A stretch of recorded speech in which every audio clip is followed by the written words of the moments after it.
बिस्मिल्लाहिर्रहमानिर्रहीम, अस्सलाम वालेकुम एंड नमस्कार टू एवरीवन। मैं हूं फ़खर यूसुफजई और आप देख रहे हैं debate with Fakhar. Debate with Fakhar में आज बात होगी पाकिस्तान और हिंदुस्तान के हवाले से और स्पेशली इस रीजन के हवाले से, और इन सारी इश्यूज के ऊपर बात करने के लिए जो मुझे ज्वाइन कर रहे हैं हमारे बड़े respected defence analyst colonel Dhanveer Singh साहब। आपको नमस्कार भी कहते हैं, good afternoon and good evening भी कहते हैं। सर, आप कैसे हैं? हाँ, सलाम भी कहेंगे हम आपको। शुक्रिया। वालेकुम अस्सलाम sir, thank you very much. और कर्नल धनवीर सिंह साहब तो हमारे साथ हैं, लेकिन अभी थोड़ी ही देर में ब्रिगेडियर रिटायर्ड सैयद नजीर साहब भी जानते हैं आप उनको, वो भी थोड़ी देर में हमें ज्वाइन करेंगे। और जैसे ही वो आएंगे तो उनके साथ तो बातचीत होगी, लेकिन स्टार्ट हम नॉर्मली हमारे जो गेस्ट दूसरे किसी कंट्री से होते हैं, स्पेशली हिंदुस्तान से होते हैं, तो वो हमारे गेस्ट होते हैं। हालांकि ब्रिगेडियर साहब भी हमारे मेहमान हैं, लेकिन वो क्योंकि यहाँ से हैं तो हम इसलिए स्टार्ट करेंगे कर्नल साहब से। कर्नल साहब, आपका बहुत शुक्रिया कि आपने डिबेट विद फखर को ज्वाइन किया। ब्रिगेडियर साहब हमारे साथ आ चुके। ब्रिगेडियर साहब, आपको भी वेलकम करते हैं। Thank you Indeed. Thank you very much sir. हम स्टार्ट करें कर्नल धनवीर सिंह साहब से। कर्नल साहब, कल मैं एक स्टेटमेंट पढ़ रहा था हिंदुस्तान के आर्मी चीफ जनरल नरवाणे साहब का, कि पाकिस्तान और चाइना मिलकर हिंदुस्तान का घेराव कर रहा है और जिससे हालात मजीद खराब हो सकते हैं। बल्कि मैंने उसके ऊपर एक ट्वीट भी की और मैंने यही लिखा कि सेम स्टेटमेंट जो है वो पाकिस्तान की तरफ से भी आ रहा है।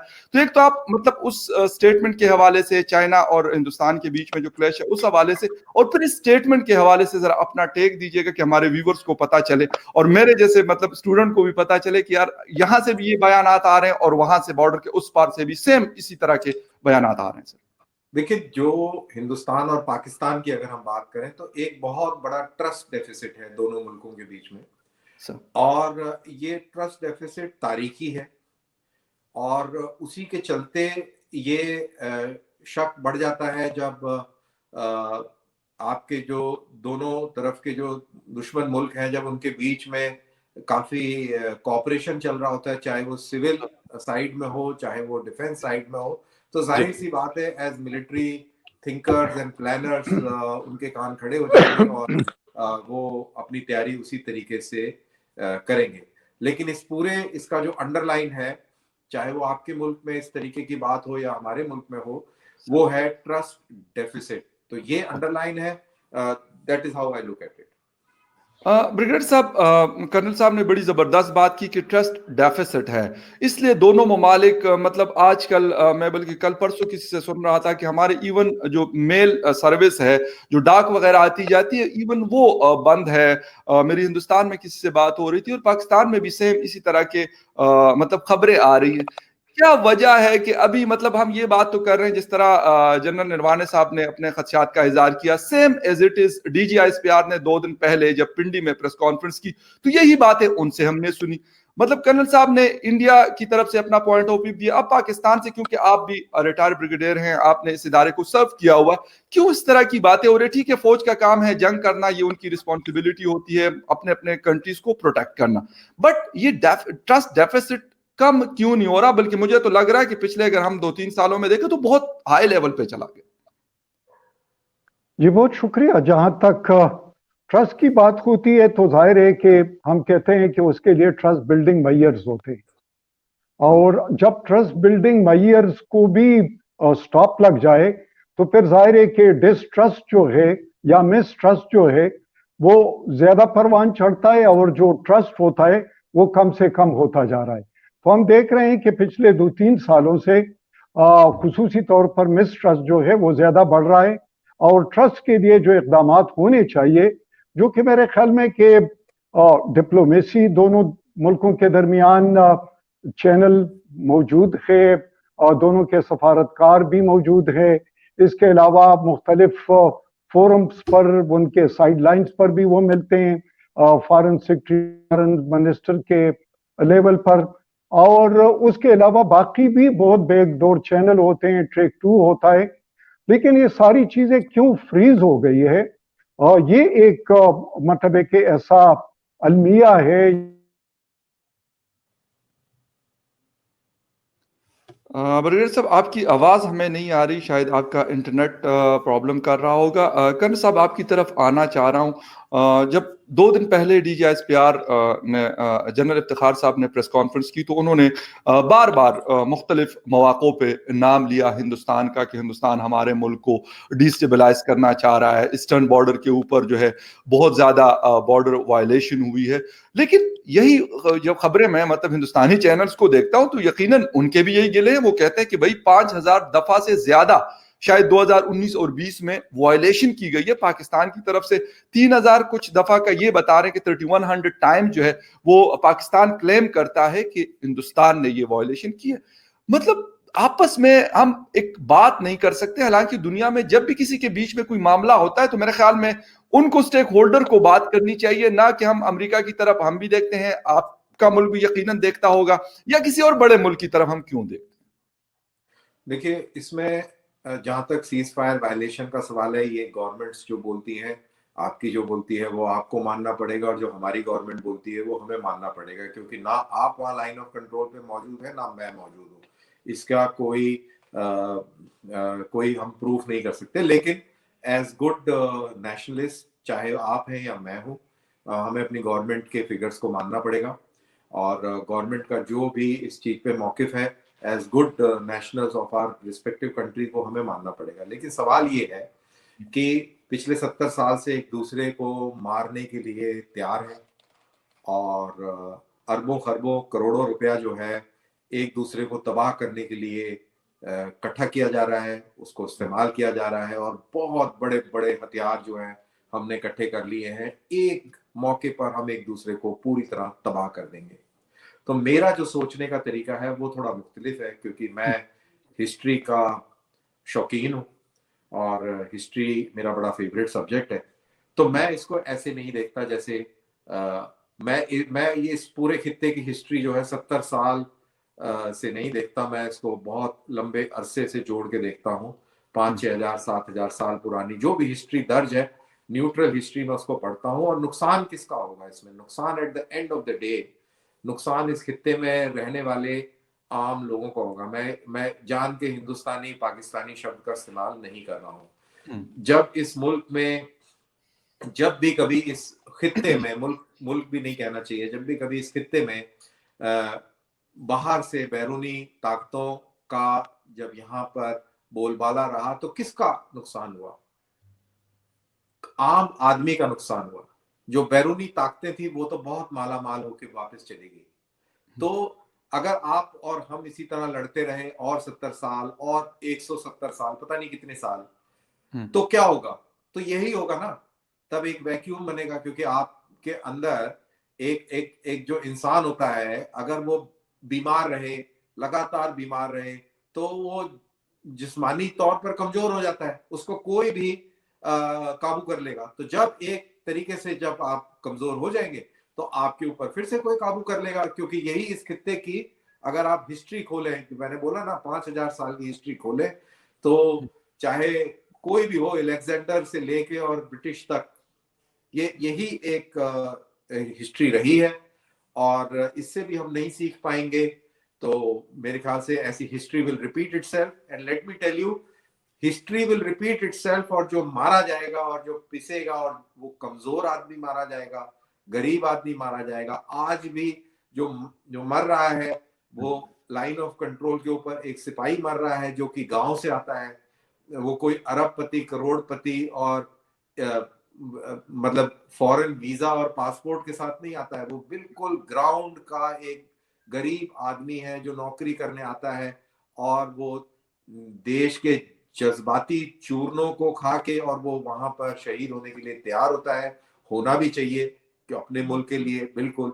लेकिन उसकी सतह में जाए कि ये जो पूरी जो मसला है, पूरा जो कहानी है, ये कहाँ पे आके टिकती है। तो जब चाहे वो आपके हों चाहे वो हमारे हों, जब इस तरीके की बातें करते हैं तो मेरे को कई बार ऐसा दुख लगता है कि सोच के कि देखो कि हम एक दूसरे को आपस में मार रहे हैं। ये वही बात हो गई यूसुफ जाई साहब, जो हम प्रोग्राम से पहले बात कर रहे थे। मैं भी अपने गांव की बात कर रहा था, आप भी अपने गांव की बात कर रहे थे। तो ये एग्जैक्टली वही चीज है। वहां भी हम एक दूसरे को, वहां पे क्या हुआ जो हमने बात करी, एक दूसरे को पुरानी पुरानी रंजिशें, आपने 30 साल का हवाला दिया, मैंने तकरीबन 100 साल की रंजिश का हवाला दिया, तो उसमें क्या हुआ? तबाह हो गए, कुनबे तबाह हो गए, घर बर्बाद हो गए। तो यही चीज आप इसको मैग्नीफाई कर दें, अभी आपका और हमारा मुल्क बना हुआ है, तो ये वही चीज चल रही है। तो ये जो माइंडसेट है हमें हमारा, ये चेंज करना बहुत जरूरी है। और इसको चेंज करने के लिए यूसुफ जाई साहब, जो ये जो राब्ता जो इंटरनेट के जरिए जो अवाम टू अवाम जो कांटेक्ट हो रहा है, जैसे आप बैठे हैं ब्रिगेडियर साहब से, तो कभी उम्मीद भी नहीं हो सकती थी कि कभी एक हिंदुस्तान के कर्नल और एक पाकिस्तान के ब्रिगेडियर आमने सामने बैठ के गुफ्तगू करेंगे। वो गुफ्तगू कर रहे हैं। तो ये एक मेरे ख्याल से मैं इसको बहुत ही बड़ा गेम चेंजर मानता हूं। और आई एम श्योर ये लोगों के दिलों को जरूर टच करेगी बात, चाहे वो कोई माने या ना माने, चाहे वो कितनी भी गालियां निकाले, लेकिन कहीं ना कहीं उनको ये टच जरूर करेगी। बहुत ज़बरदस्त कर्नल साहब आपने बात की, बड़ी मतलब पॉजिटिव है। और हम यही एक्सपेक्ट कर रहे हैं कि हमारे साइड से भी इसी तरह हो। जंगे हमने बहुत कर ली और मारकाट बहुत हो गई, और मतलब आपने असलहे की बात की कि वो अगर वही पैसा हम इंसानों के ऊपर खर्च कर लें, ह्यूमन डेवलपमेंट पे खर्च कर लें, तो फिर हमें क्यों हम ये देखेंगे कि पाकिस्तान से लोग भागते हुए जर्मन नेशनल बनना चाहते हैं, कोई कैनेडियन नेशनल बनना चाहते हैं, वो सिर्फ इसीलिए कि वहां पे उनको फैसिलिटेट किया जाता है, सिर्फ शायद ये वजह। इसके अलावा क्या है, वो हमारे से कोई खूबसूरत ममालिक नहीं है, वो इंडिया से कोई खूबसूरत नहीं है, जर्मनी, अमेरिका, कनाडा या पाकिस्तान से नहीं। हर किस्म का वेदर है, बर्फ जिसको चाहिए वो नॉर्दर्न एरिया चला जाए, जिसको गर्म मौसम चाहिए वो सिंध वाली साइड पे चला जाए। आपका हिंदुस्तान तो खैर बहुत बड़ा मुल्क है, तो वो सारी चीजें अवेलेबल है। लेकिन अफसोस के अभी तक कोई जो भी आता है वो वही आप वाली बात मैं उसको सेकंड करूंगा कि अपना अपना चूरन बेच के और आम लोगों को, मेरे और आप जैसे आम लोगों को कहता है कि नहीं जी ये मुहिब वतन पेट्रियाटिज्म है। ब्रिगेडियर साहब, कर्नल साहब ने तो एक बड़ी अच्छी बात की है। हालांकि एज ए मैं कहता हूं कि एज ए मिलिट्री पर्सन, बेशक आप रिटायर्ड भी हो, क्योंकि एक माइंड सेट आपने 15-20 साल या 30 साल सर्व किया होता है, आपका एक माइंड बना होता है। तो सर हमारी तरफ से भी बहुत सारी कोताहियां हुई, यकीनन हिंदुस्तान की तरफ से भी हुई अभी तक। सर उस दिन भी जब प्रेस कॉन्फ्रेंस की, मैं बार बार इसलिए बात करूं कि उसमें क्योंकि घंटे डेढ़ की प्रेस कॉन्फ्रेंस थी, तो बहुत सारी बातें हुई, अफगानिस्तान के हवाले से भी, पाकिस्तान के हवाले से भी, चाइना के हवाले से भी, मतलब पूरे रीजन बल्कि पूरे वर्ल्ड के हवाले से बातें हो रही थी। तो बार बार जब मतलब बात चलती चलती चलती तो इंडिया पे आके रुकती, बात चलती चलती चलती तो फिर इंडिया पे आके रुकती। ये चीज, बल्कि मच वाले वाकये में भी बहुत सारे लोगों ने कहा कि कब तक हम ये कहते रहेंगे कि फला रिस्पॉन्सिबल है। मैं कब रिस्पॉन्सिबिलिटी लूंगा इस चीज की कि मेरे से कोई मिस्टेक हुई है या मेरी कोई गलती है। मेरा ख्याल ब्रिगेडियर साहब, अगर आपको आवाज आ रही है तो प्लीज आप हमसे शेयर कर ले, वरना फिर कर्नल साहब से फिर मैं सेम क्वेश्चन करूंगा।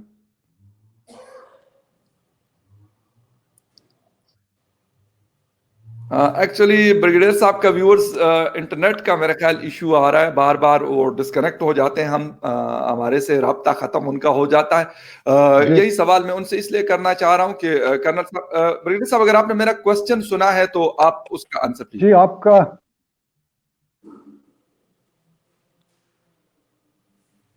जी सर, मेरे ख्याल में नेट गड़बड़ कर रहा है। जी जी सर, मैं ये पूछ रहा था कि जिस तरह क्योंकि बहुत इंटरमिटेंट डिस्टर्बेंस से ये पूरी बात न समझ सका और न सुन सका। मैं आपको दोबारा रिपीट करके आपको क्वेश्चन बता देता हूं। लेकिन जो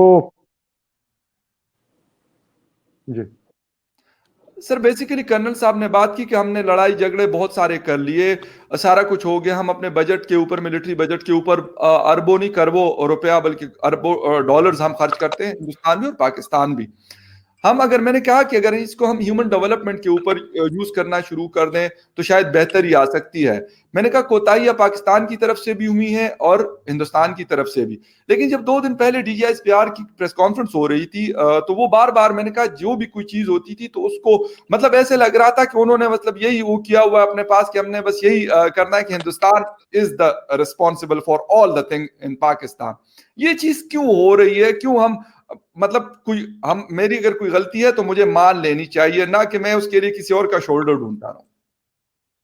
जी, इसके तो मेरे ख्याल में कि जिस तरीके से कर्नल साहब ने भी बताया कि हिस्टोरिक डेवलपमेंट जो है, स्पेशली आफ्टर द पार्टीशन, जब दोनों मुल्क बन गए हैं तो उसके बाद पहला मेरे ख्याल में कि बनने के बाद पहला जंग हुआ 48 में, और उसके बाद पहला जो मुद्दा चला गया अक़वाम मुत्तहिदा में तो वो कश्मीर का। और उसके बाद जाहिर है कि दोनों पड़ोसी मुल्क थे, एक साथ रहते थे, लेकिन मुल्क बन जाते हैं और फिर वो आपस में ताल्लुकात भी रखते हैं, ट्रेड भी रखते हैं, और एक गुड नेबर्स की तरह रहते हैं और एक दूसरे के वजूद से फायदा भी उठाते हैं और ताल्लुकात भी उस तरीके से रखते हैं।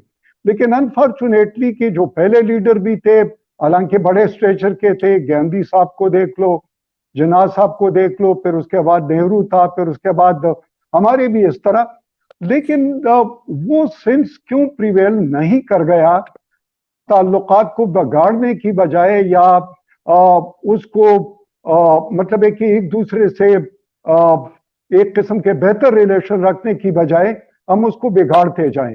मेरे ख्याल में गलती तो उधर से है।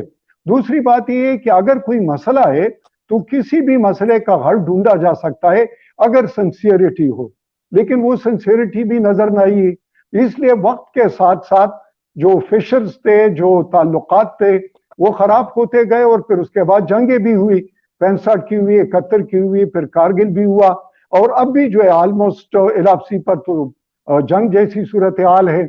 उसमें अभी चाइना भी एक नया फैक्टर 62 से वो है, लेकिन अब बड़ा एक्टिवली उसमें पार्टिसिपेट कर रहा है, इसलिए कि इलाके में हालात इस तरीके से हैं। मैं उसके 2-4 प्रपोजल जो पाकिस्तान ने दिए थे उसका जिक्र करूंगा। एक तो ये था कि पाकिस्तान चाहता था कि आर्म रेस न हो। अनफॉर्चुनेटली उनका फिर राब्ता हमसे मुनक़ता हो चुका है ब्रिगेडियर साहब का।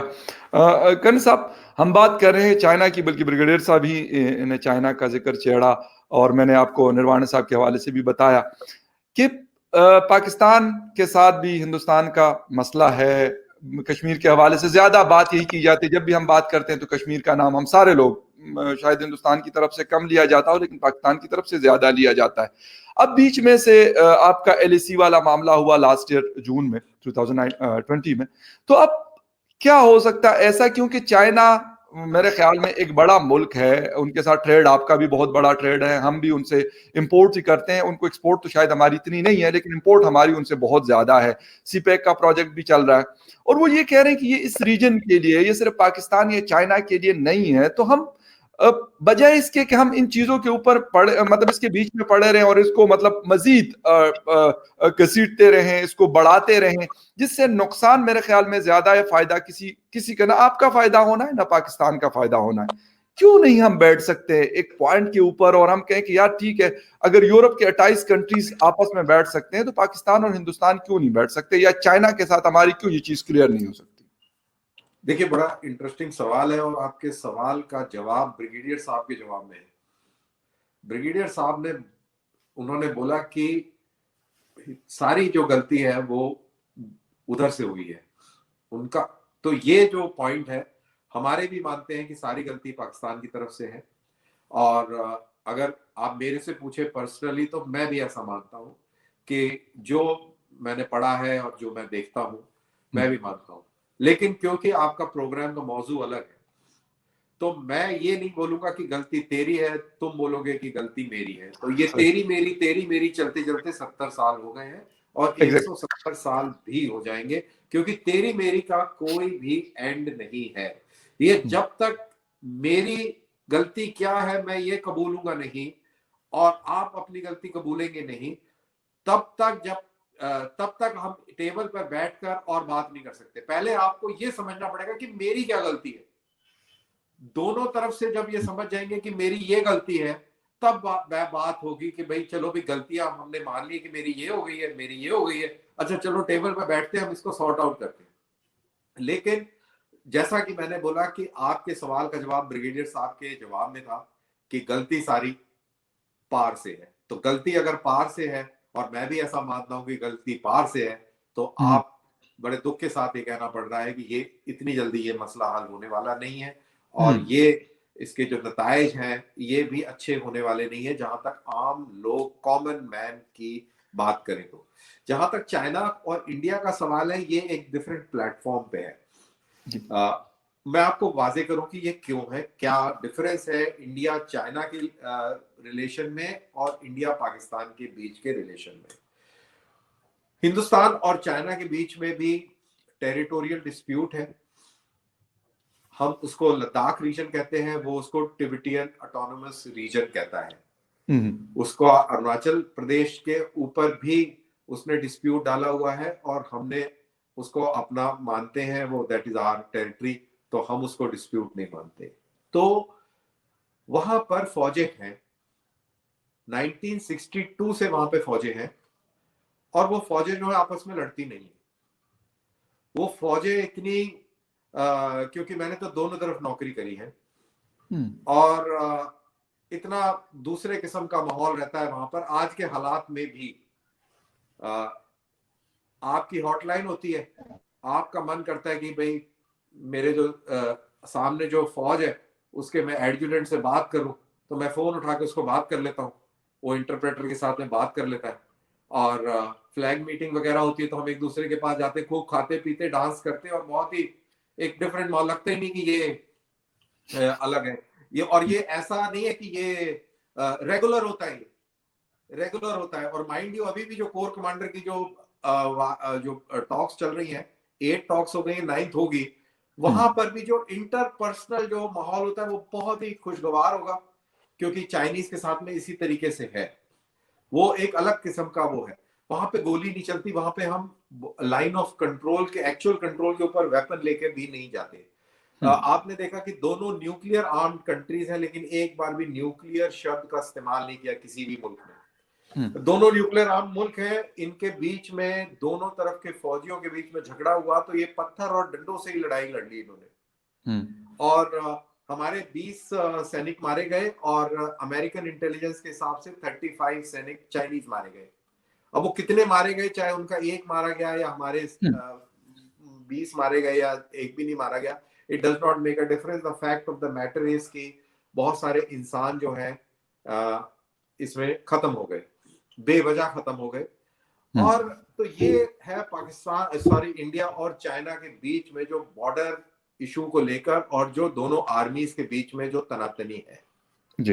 When it comes to Pakistan, आपने खुद ही बोला कि 5000 के करीब वायलेशन हम क्लेम करते हैं, 3000 के करीब वायलेशन आप क्लेम करते हैं, और लाइन ऑफ कंट्रोल के ऊपर एक तरीके से लड़ाई कंटिन्यूअसली चल रही है। It's a continuous war. ये वो लड़ाई है जो आम लोगों को दिख नहीं रही है, लेकिन वहां पे कंटिन्यूअस वॉर है। मैंने खुद लाइन ऑफ कंट्रोल के ऊपर मेरे 2 टेन्योर रहे हैं, एक फ्रंटियर फोर्स थी उसके सामने और एक बलूच पलटन थी उसके सामने हम लोग तैनात रहे हैं, और बिल्कुल लड़ाई जैसा माहौल है। एक दूसरे को खूब एक दूसरे पे गोली और बम चलाए हैं, लोग एक दूसरे के मारे हैं। तो ये सारी कार्रवाई वहां पर चलती है। वहां पर ऐसा दोस्ताना माहौल नहीं है, लेकिन लेट मी टेल यू, ये एक अलग स्टोरी है, बट इसमें एक ह्यूमन स्टोरी भी मैं निकाल के आपको देता हूँ। ह्यूमन स्टोरी ये है पाकिस्तान और हिंदुस्तान की लाइन ऑफ कंट्रोल के ऊपर। अगर आपके ब्रिगेडियर साहब ने इन्फेंट्री की नौकरी की हो तो वो बिल्कुल अच्छा तरह समझेंगे इसको। जो पोस्ट है वो बिल्कुल कुछ पोस्टें तो 30-30 गज की दूरी पर है। आप आवाज लगा के भी बोल सकते हैं और बातें भी करते हैं, साथी क्या हाल चाल है, बिल्कुल, तो वो भी बोलता है साथी ठीक है, और आप खैरियत से हैं, बोला हाँ साथी बिल्कुल ठीक है, और क्या चल रहा है, ब्रेकफास्ट हो गया, हाँ साथी हो गया। तो ऐसी बातें भी करते हैं और लड़ाइयां भी होती हैं, गोलियां भी चल जाती हैं। तो साथी ठंड करो बहुत हो गया, तो आपस में बात कर लेते हैं। कई बार हो जाता है कि साथी यहाँ पे गोली लग गई है, किसी को किसको बाहर निकालना है, थोड़ा सा फायरिंग रोक दे, तो एक दूसरे की हेल्प भी कर देते हैं इस मामले में। ये भी मैं आपको बता देता हूँ, ये जो मैं आपको ह्यूमन स्टोरी बता रहा हूँ, ये जवान टू जवान लेवल की बात बता रहा हूँ। ये मसला ये जर्नैलों के बीच का नहीं है, ये जवानों के बीच में है। किसी के गोली लग गई, किसी की चोट लग गई, किसी की दीवार टूट गई है, किसी को कि साथी ये पानी लेने जा रहे हैं, अभी गोली मत चलाना, तो पानी लेने जा रहे हैं, नीचे चश्मा है। जो जिस लाइन ऑफ कंट्रोल पे मैंने जहां पे नौकरी करी वहां चश्मा एक था, पानी का सोर्स वो था। तो एक टाइम होता था जब पाकिस्तानी पेट्रोल आती थी, वो पानी ले जाती थी, फिर हमारी पेट्रोल जाती थी, फिर हमारी वहां से पानी लेके आते थे। आई डोंट नो कि आजकल वो हालात है वैसे कि नहीं है, मेरे को नहीं लगता शायद ऐसे होंगे, लेकिन ऐसे करके होता था। एक दूसरे को मिठाइयां दे देते थे, कभी फ्लैग मीटिंग होती थी तो कभी चीजें जो है इधर उधर हो जाती थी। तो हमें सिगरेट मंगाने का बड़ा शौक था, तो भाई वहां पे सिगरेट अच्छी मिलती थी, सिगरेट ले लेते थे। आपके लोग भी जो चीज यहाँ पे मिल जाती थी वो मांग लेते थे कि आप जनाब दे दें। तो इस तरीके से फिर वो एक दूसरे से राब्ते हो जाते थे। I don't know, again I don't know, ये बड़ी पुरानी बात बता रहा हूँ कि अभी ऐसा होता है कि नहीं होता, लेकिन बहरहाल जो मैंने जो चीज बता रहा था कि जो difference between the Chinese and the Indian army and the Pakistani army is कि इंडिया और पाकिस्तान के बीच में आज की तारीख में एक कांस्टेंट वॉर चल रहा है। It is an on going war, लोग मर रहे हैं। मेरे ख्याल से कल ही हमारा एक सैनिक भी शहीद हुआ, जो मैंने रिपोर्ट पढ़ी। तो ये कार्रवाइयां चल रही हैं and it is very unfortunate. ये कब रुकेगा, कैसे रुकेगा, I don't know, I can't comment.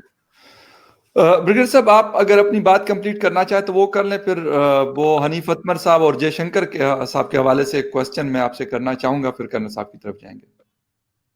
जी, तो मैं बता रहा था कि जो इनिशिएटिव हुए आर्म कंट्रोल पर या आर्म्स रेस को कम करने के लिए, या इस खिते को न्यूक्लियर फ्री जोन के तौर पर, या इसके अलावा डीमिलिटराइजेशन ऑफ द सियाचिन की बात, या बहुत सारे इस किस्म के इनिशिएटिव, कंपोजिट डायलॉग या कॉम्प्रिहेंसिव डायलॉग वगैरह, ये बहुत सारी चीजें हैं जो कि दरमियान में चली है। और ट्रेक 2 भी चले, जनाब फार्मूला भी सामने आया है। इसके अलावा वाजपेयी साहब और उनकी जो मुलाकात थी उस पर भी काफी डेवलपमेंट हुई थी, और almost reach to a conclusion कि मेरे ख्याल में कि कुछ अरसे के लिए शायद कश्मीर को 8-10 साल के लिए फ्रीज किया जाए और फिर उसके बाद ताल्लुकात डेवलप करके उसका फैसला किया जाए। लेकिन अनफॉर्चुनेटली जो हार्ड लाइन एलिमेंट से वो हुकूमतों को अरगमाल बना लेते हैं, और वो अपना, क्योंकि पॉलिटिकल हुकूमतें होती है, उनको वोट दरकार होते हैं, उनको सपोर्ट दरकार होती है, तो जिसकी वजह से ये हो जाता है। दूसरी बात यह आ जाती है कि अकोमोडेशन का स्पिरिट वो नहीं है। मैं समझता हूँ कि बड़ा मुल्क जो है उसके पास स्पेस ज्यादा होता है, छोटे मुल्क के साथ स्पेस कम होता है। तो बड़ा मुल्क बड़े भाई की तरह अगर स्पेस ज्यादा देता है तो छोटा भाई तो थोड़ी सी चीज पर भी राजी हो जाता है, वो कुछ मिसिंग है। तीसरी बात ये भी है कि पाकिस्तान और इंडिया ज़ाहिर वसाइल के लिहाज से, फौज के लिहाज से, या बहुत सारी चीजों के लिहाज से कंपेटेबल तो नहीं है। तो पाकिस्तान को तो ये शूट करता है कि किसी तरीके से डी एस्केलेशन हो, ताकि आप अपनी लीगल रिसोर्सेज को डेवलपमेंट की तरफ या ह्यूमन रिसोर्स की तरफ या उसकी तरफ लगा दे, वो भी नहीं हो सकता। अगली बात मैं ये कहना चाहता हूँ कि जाहिर है कि जब खित्ते में इस किस्म का माहौल होता है तो वो न सिर्फ फौजन तक महदूद होता है कि वो लड़ाई लड़ते हैं, बल्कि हमने देखा होगा कि आजकल भी ये सिचुएशन है, इंडिया का जो मीडिया है और हमारे भी कुछ हद तक कुछ ऐसे एलिमेंट है कि वो जंगी माहौल और एक किस्म का ऑपरेशन रूम तैयार कर लेते हैं और उसमें उस अटायर के साथ बैठते हैं और बाकायदा धमकियां देते हैं। तो वो एक जिंगोइज्म होता है, या एक किस्म के मीडिया का काम है कि इस पर थोड़ा सा कूलन डाल दे, थोड़े से हालात को बेहतर तरीके की तरफ ले जाए। लेकिन अनफॉर्चुनेटली वो चीज भी नजर आई, वार ऑफ वर्ड्स भी है, रेट्रिक भी है, वो भी है। पहली बात ये है कि जो स्टेटमेंट्स आते हैं वो भी इसी तरीके से कि ठीक है हमने कश्मीर को इंटीग्रेट कर दिया इंडिया कश्मीर को, लेकिन साथ साथ आजाद कश्मीर, गिलगित बल्तिस्तान उसको भी हम करेंगे, और हमें बलूचिस्तान से भी आवाजें आ रही है। तो मेरे ख्याल में कि जिस तरीके से ये सिचुएशन जारी है, इसमें जो सेम एलिमेंट है, आवाजें तो है लेकिन उनको कम सुना जाता है, इसलिए कि वो कहते हैं कारखाने में तोते की आवाज कौन सुनता है, वो वाला माहौल है। अगली बात जो आप कहना चाहते हैं वो मैं ये कि फौजी होता है, जिस तरीके से कर्नल साहब ने अभी जिक्र किया, और मैं भी रहा हूँ एलआरसी पर, लीपा सेक्टर में रहा हूँ, इसके अलावा फिर बाकी सेक्टर्स में भी रहा हूँ, और हमारे दरमियान दिवाली पर, ईद पर मिठाइयों का एक्सचेंज, फिर हमारे कुछ चेक पोस्ट ऐसे भी होते थे या जो एलआरसी थी कि जहां पर 30-40 यार्ड्स के आवाज के डिस्टेंस पर यहाँ तक कि विस्पर भी सुनाई देता था।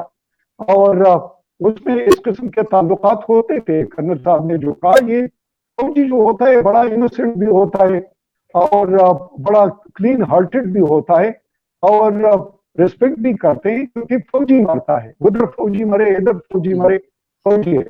लेकिन एक और बात है कि मैं कर्नल साहब की तवज्जो जरा मबजूल कराऊंगा कि इस चीज का कि हम वायलेशन करते हैं, वो वायलेशन करते हैं, वो तो क्लेम थे, लेकिन मेरे ख्याल में कि हमारे तरफ पर ये कम अज कम जो इनके फौजी ऑब्जर्वर है वो रिपोर्ट करते हैं, जबकि उन्होंने उनको मना किया है, जो कि मेरे ख्याल में कि एक फेयर बात नहीं है।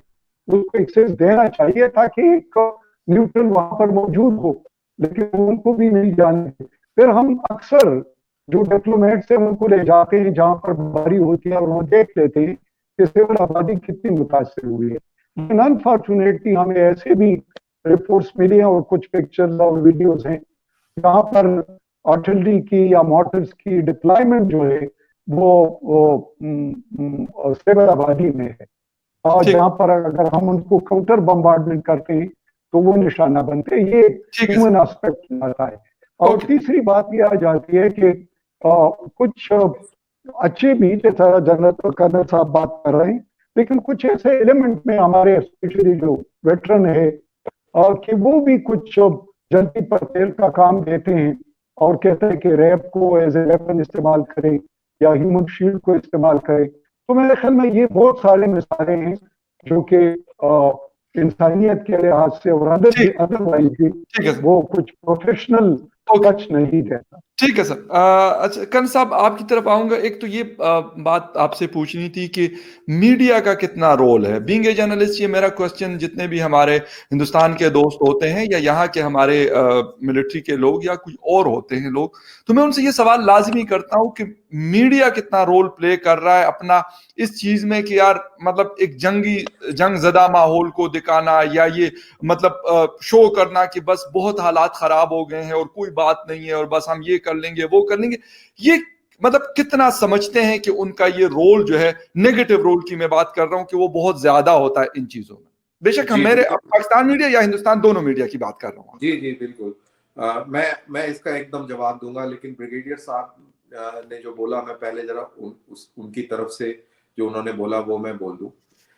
सबसे पहले जो उन्होंने बोला कि डी न्यूक्लियराइजेशन हो जाए, तो वो इस खित्ते का इसलिए नहीं हो सकता क्योंकि हिंदुस्तान का आप समझने की कोशिश करिए एज ए न्यूट्रल पर्सन, हमारा फोकस अभी पाकिस्तान नहीं है और पिछले 15 साल से पाकिस्तान फोकस में नहीं है। Let me be very clear. और जो फर्स्ट 15 नहीं बल्कि ज्यादा, तकरीबन 20 साल, इफ यू रिमेम्बर, अगर आप इंटरनेट देखें तो जॉर्ज फर्नांडिस ने ईयर 2000 में बोला था कि हमारा जो एनिमी नंबर 1 है वो चाइना है। और अगर आप इंडियन डिफेंस फोर्सेस का एक्सपेंशन देखें, इक्विपमेंट प्रोफाइल आप समझें, सब इंटरनेट पे अवेलेबल है, तो उसका फोकस जो है चाइना सेंट्रिक हो गया है। Pakistan is not in focus, चाहे वो आप किसी भी लेवल पर ले लें।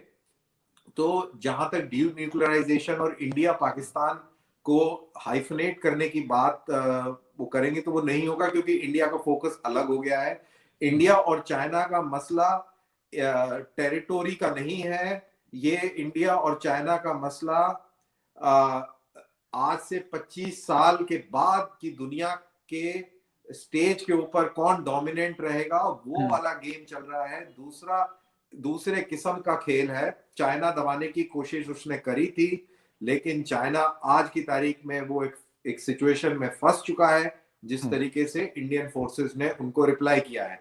बहरहाल, तो ये सिचुएशन है as far as India China Pakistan is concern. तो पाकिस्तान और इंडिया को अलहदा करके सिचुएशन को नहीं समझा जा सकता। इंडिया को ग्लोबल स्टेज पर लेके आपको देख के बात करनी पड़ेगी, सोचना समझना पड़ेगा। That is one aspect. Secondly, जो ब्रिगेडियर साहब ने बिल्कुल सही बात करी, और जो फौज के जो जर्नैल जिन्होंने वो बदतमीजी वाली बात करी थी कि रेप को एज ए टूल यूज करना चाहिए, निहायत ही बेवकूफ किस्म की उन्होंने बात करी थी। और उनकी जितनी बेइज्जती करी गई है सर्कस में शायद कोई नहीं जानता है। और इसीलिए मैंने ये सवाल बिल्कुल ब्रिगेडियर साहब से पूछा था कि अगर उन्होंने इन्फेंट्री की नौकरी करी है तो, क्योंकि ये जो जनरल साहब जिसका हवाला कर रहे हैं उन्होंने इन्फेंट्री की नौकरी नहीं करी है, और जिस आदमी ने सोल्जरिंग नहीं करी है वो इस जज्बे को, इस बात को नहीं समझ सकता है। जैसा ब्रिगेडियर साहब ने कहा कि सोल्जर जो होता है वो बहुत ही ऑनेस्ट किस्म का आदमी होता है, रैंक पे और शक्लों पे ना जाए। सारे सोल्जर्स ने सोल्जरी नहीं करी होती है, माइंड यू। और मैं एक हार्डकोर इन्फेंट्री सोल्जर हूं and I am very proud to be an infantry soldier. और मेरे को ये लगता है कि आपने अगर इन्फेंट्री में नौकरी नहीं करी है तो आपने सोल्जरिंग नहीं करी है, you are not a soldier to that level. तो ये एक अलग इशू है। अब रही बात आपकी मीडिया की, तो मीडिया के हवाले से बिल्कुल आप सही कह रहे हैं कि मीडिया जो है, हिंदुस्तान का मीडिया हो, पाकिस्तान का मीडिया हो, बहुत ज्यादा तल्ख हो जाता है, बहुत ज्यादा पर्सनल हो जाता है टाइम्स, और रिलीजियस सेंटिमेंट्स को फिंगर करता है वो, और एक प्रकार की, एक तरीके की एक दुश्मनी जो है वो जान के चाहता है कि वो हो। सी फॉर मीडिया, आप खुद यूसुफ जाई साहब मीडिया में हैं, तो for media and for journalist and for press, bad news is good news and good news is no news. So अगर प्यार से बातें करेंगे तो टीवी भी लोग नहीं देखते हैं, क्योंकि लोगों को वो एंटरटेनमेंट लगता है। रियलिटी के अंदर, आम आदमी के अंदर कोई दुश्मनी नहीं है। मैं अगर आपसे मिलूंगा तो हम जप्पी पा के मिलेंगे, मैं और ब्रिगेडियर साहब से मिलेंगे तो हम एक दूसरे से बिल्कुल गले मिलेंगे, कोई हमारी दुश्मनी नहीं होगी। तो ये एक इंडिविजुअल टू इंडिविजुअल वो है। हम एक दूसरे को, अभी रिटायर हो गए, हम एक दूसरे का गला थोड़ी काट देंगे कोई, और बिल्कुल नहीं काटे, कोई हमारी पर्सनल लड़ाई नहीं है, मुल्कों की लड़ाई है। तो लेकिन मीडिया के अंदर अगर इस तरीके से करेंगे तो उनको कौन देखेगा?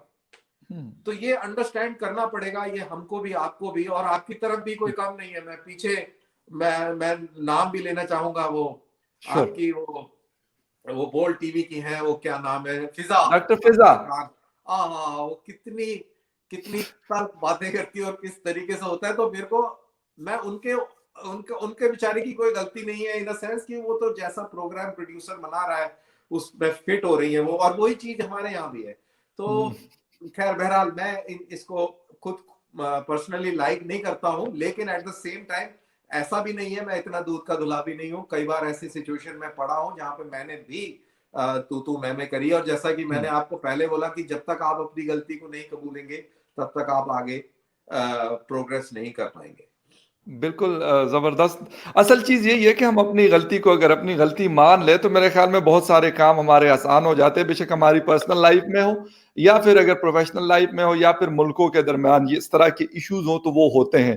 ब्रिगेडियर साहब, आपको मेरी आवाज सही आ रही है? हाँ, बस समझ रहा हूँ। ब्रिगेडियर साहब, एक तो मतलब इन शॉर्ट थोड़ा सा बताना है, डिसइंफो लैब की रिपोर्ट का बहुत जिक्र हुआ उस दिन, काफी चर्चा किया गया वहां पर DGISPR की प्रेस कॉन्फ्रेंस के हवाले से। तो एक तो उसके हवाले से बताएं, फिर एंड में कर्नल साहब का टेक लूंगा उसके ऊपर, लेकिन अगर आप अपनी बात कर लें तो उसके बाद में फिर वहां पे जाऊं। तो ये जो क्रॉनिकल की बात है या यूरोपियन डिसइंफॉर्मेशन लैब की बात है, या इसके अलावा हम जो कहते हैं फिफ्थ जनरेशन वार या हाइब्रिड वार की बात हो रही है, ये सारे तकरीबन इस तनाजुर में आते हैं। और आजकल सोशल मीडिया है और बहुत सारे लोग मास मीडिया नहीं देखते बल्कि सोशल मीडिया पर ज्यादा चलता है। और इसके एक और चीज है कि इंफॉर्मेशन को एक हथियार के तौर पर इस्तेमाल किया जाता है, और इसमें मतलब है कि इसके अपने माहिर होते हैं, अपने इनके एक तरीके स्ट्रेटजी होती है जिसके जरिए इसको लॉन्च किया जाता है, और उनके टारगेट मुख्तलिफ होता है। एक आम लोग होते हैं, इसके अलावा फिर कुछ गवर्नमेंट फंक्शनरीज होते हैं, फिर वो न्यूट्रल ममालिक होते हैं या वो ऑर्गेनाइजेशंस होते हैं, और जहां पर उनके सोच को, उनके डिसीजन मेकिंग को और उनके इनपुट को आपने मैनिपुलेट करना होता है। तो ये सारी जो चीजें जो थी तो ये चल रही थी, और इसकी तरफ बार बार तवज्जो भी दिलाई गई लेकिन कुछ उस तरीके से सामने नहीं आए जिस तरह भी ये ब्रसल बेस्ड उन्होंने उनको अर्थ किया है और दिखाया है कि तकरीबन 750 के लगभग इस किस्म के कुछ फेक न्यूज आउटलेट थे। इसके अलावा कोई 265 के लगभग बाकी कुछ इस किस्म के साइट्स थे। और वो इंडिया का एक, मैं नाम उसका भूल रहा हूँ इस मौके पर, वो उन्होंने उसको चला रहा था। श्रीवास्तव ग्रुप का नाम ये लोग ले रहे हैं। जी, श्रीवास्तव ग्रुप गालिबन। हाँ, ये कुछ इस तरह, यस एग्जैक्टली यही नाम था। और वो उनको चला रहे थे और उसके जरिए अक़वाम मुत्तहिदा के कुछ फंक्शनरीज को उस माइंडसेट में लाया या उस इंफॉर्मेशन से उनके माइंड को बनाया है। इसके अलावा INGOs थे, वहां पर उनको रिजरेक्ट किया गया है। कुछ प्रोफेसर थे, उनको रिकार्नेशन दी गई, दूसरा जन्म दिया गया है। तो बहुत सारी इस तरह की चीजें हैं। इसके अलावा कुछ डोजियर्स भी पाकिस्तान में तैयार किए थे, वो भी जो अफगानिस्तान से कर्नल राजेश ऑपरेट करता था। इसके अलावा बाकी जो एम्बेसीज या उनके कंसुलेट में उनके भी कुछ वॉइसेस हैं, कुछ टॉक्स हैं और कुछ एविडेंसेस है, वो भी पेश किए हैं। और मुख्तलिफ उसमें ये चीज हो रही थी। इनका होना हम नहीं समझते कि ये नहीं होता, होता है। आजकल के इसमें मुख्तलिफ चीजें इस्तेमाल होती है, लेकिन हर एक चीज के जो कहते हैं मेथड टू मैडनेस, उसकी बात होती है कि आप कितना और ग्राउंड पर हो, उतने पर नहीं है। फिर दूसरी बात यह है कि आप एक रियल चीज को, क्योंकि किसी भी सोसाइटी में इमोरल चीज को या झूठ को या फेक न्यूज को वो अच्छा नहीं समझा जाता, इनमें वो एक्सपोज हो जाता है। और तीसरी बात यह है कि फिर वो दिखाता है कि किस हद तक कोई जा सकता है कि दूसरे को दुश्मनी में किस हद तक पिछाड़ ले, वह उसके लिए कोई भी हथकंडा इस्तेमाल करे। और अगली चीज मैं ये कहना चाहता हूँ कि अनफॉर्चुनेटली इसमें फिर ऐसे इनोसेंट लोग भी उसमें आ जाते हैं कि जिनका पहले माइंड पॉल्यूट नहीं होता, लेकिन उनको भी हम इस पोल्यूशन में डाल लेते हैं। ठीक है। तो अदरवाइज जी तो ये है। एक कर्नल साहब की जो बात हुई थी उस पर मैं थोड़ा सा छोटा कमेंट दे दूंगा। इन शॉर्ट कर दे क्योंकि टाइम कम है हमारे पास। अच्छा जी, वो ये है कि जहां तक इंडिया अभी चाइना सेंट्रिक हो गए, हम जानते हैं हो गया है, और दुनिया के सामने भी वो बताता है कि हम तो जो अपना कुछ बिल्डअप कर रहे हैं न्यूक्लियर या अदरवाइज कन्वेंशनल या बाकी जो चीजें हैं, तो वो चाइना के फ्रंट पर है। लेकिन इनके जो जनरल बेपन का बयान है कि 2.5 फ्रंट वार, इसके अलावा जो इनके जो डिप्लॉयमेंट है वो तो पाकिस्तान के खिलाफ है, चाइना के खिलाफ नहीं है अनफॉर्चुनेटली। सारा जो फिर जो कोल्ड स्टार्ट स्ट्रेटजी है वो भी पाकिस्तान के खिलाफ है, चाइना के खिलाफ नहीं है। फिर जो हथियारों के बगैर वो इधर लड़ते हैं और इधर हथियारों के साथ लड़ते हैं, तो शायद छोटे पर ज्यादा हथियार मतलब एक तान लेते हैं, बड़े के साथ सिर्फ हाथापाई कर लेते हैं। ठीक है। तो ये कुछ चीजें होती है जो कि फिर मेरे ख्याल में ऐसा इंडिया दिया जाता है कि शायद वो सिर्फ दिखाने के लिए है या उसके जरिए ज्यादा बड़े बड़े हथियार देने के लिए है, और वो राफेल हो और वो अमेरिका से बेका का मुआहिदा हो या न्यूक्लियर सप्लाई ग्रुप के लिए जाना हो या इस किस्म की चीजें हो। ठीक है sir, thank you sir. Colonel साहब, एक तो डिसइंफो लैब के हवाले से बात, और जिस तरीके से इन्होंने बताया ब्रिगेडियर साहब ने कि इंडिया चाइना सेंट्रिक शायद उस तरह नहीं है जिस तरह हम सुनते हैं या जो भी उन्होंने बात की, तो इसके ऊपर अगर आपका in short tech disinfo lab plus ये चाइना सेंट्रिक के हवाले से। देखिए, जहाँ तक डिसइंफो लैब का सवाल है, वो हमारे लोगों ने जो उसमें जो फाइंड आउट किया, जो हमारे जर्नलिस्ट वगैरह ने, तो वो निकल के आया कि इसमें कोई एक पाकिस्तानी इंडिविजुअल है जो इसमें इन्वॉल्व था, और इसमें ये निकल के आया कि ये ISI का ही एक प्रोपेगेंडा पूरी एक्सरसाइज थी और वो एक्सपोज हो गई है, तो इसीलिए वो चीज ज्यादा चली नहीं। इंटरनेशनल मीडिया में जो कोशिश करी गई थी उसको लेके आने की, और जैसा ब्रिगेडियर साहब कह रहे थे कि डोजियर दिया और ये दिया, तो वो किसी ने उसको माना नहीं। क्योंकि इसलिए नहीं माना क्योंकि आजकल की दुनिया में कोई चीज आप छुपा नहीं सकते, कोई असली चीज को आप झूठ साबित नहीं कर सकते। और तो वही हुआ, तो वो जो झूठ है वो चला नहीं। और जो कर्नल राजेश की जो बात कर रहे हैं और जो डीजी ISPR ने जो एक ऑडियो क्लिपिंग चलाई थी, तो ये भी बात निकल के आई कि इस नाम का कोई ऑफिसर जो है अफगानिस्तान के अंदर नहीं है। जहां तक ब्रिगेडियर साहब ने कहा कि इंडिया की जो सारी फोर्सेस हैं वो पाकिस्तान के बरखिलाफ लगी हुई हैं, तो ये ब्रिगेडियर साहब की इंफॉर्मेशन बिल्कुल गलत है। और चलिए उनका परसेप्शन है, मैं तो चेंज नहीं कर पाऊंगा, लेकिन अदरवाइज जो बल्क ऑफ आर फोर्सेस हैं वो बिल्कुल चाइनीज की तरफ डिप्लॉयड है। इंडियन आर्मी, माइंड यू, हमारी आर्मी और नेवी और एयरफोर्स ये काफी अलग अलग लेवल्स पर है। हमारी नेवी 90% चाइनीज फोकस में है। हमारी एयरफोर्स जो है वो भी आप मान के चलिए कि 60% जो है उसका चाइनीज फोकस है। और इंडियन आर्मी का जो फोकस है वो तकरीबन 70% आज की तारीख में चाइनीज फोकस पे है। जहां तक पाकिस्तान के खिलाफ डिप्लॉयमेंट में अगर आप बात करें तो सिर्फ होल्डिंग फॉर्मेशन है, ये ब्रिगेडियर साहब अच्छी तरह समझ पाएंगे।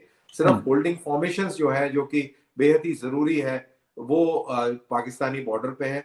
And let me assure you brigadier साहब, मैं तो फौज में नौकरी करके आया हूँ, हमने कोई कोल्ड स्टार्ट नाम की चीज नहीं, ये पाकिस्तान के ही मीडिया से और वहां से सुनते हैं कोल्ड स्टार्ट, और फिर हम भी पढ़ते थे यार ये कोल्ड स्टार्ट ये क्या चीज है जिसको पाकिस्तानी इतना खौफ ज्यादा रहते हैं इसको लेकर। तो हमारे यहाँ पे कोई कोल्ड स्टार्ट और वार्म स्टार्ट और ये इस तरह की कोई स्टार्ट स्टूट नहीं है।